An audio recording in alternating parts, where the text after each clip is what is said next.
মামা কিরম বৃষ্টি হচ্ছে, মজা হচ্ছে, আনন্দ হচ্ছে। এই তো আমি ভিজছি, আসবে?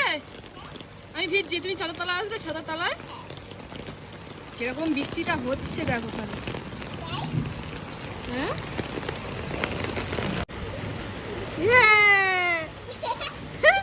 ছাতা নিয়ে বাইরে বেরিয়ে গেছে। আমাদের স্নান হয়ে গেছে, নাহলে আমরা ভিজতাম, বল মামা। মাম্মাম বাইরে একটু গেল ছাতা নিয়ে, তারপরে এখন এসে জানালার দিকে এসে দাঁড়িয়ে আছে। কেমন বৃষ্টি হচ্ছে?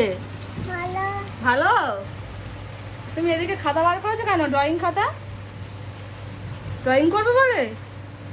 করে নাও, তোমার তো হোমওয়ার্কটা হয়নি, করে নাও। কি সুন্দর আমার মাম্মাম এঁকেছে দেখো। তো এদিকে দেখো আমার মাম্মাম আম রং করা শুরু করে দিয়েছে। নিচেটা লাল করছো, উপরেটা হলুদ করছো, আর তুমি তো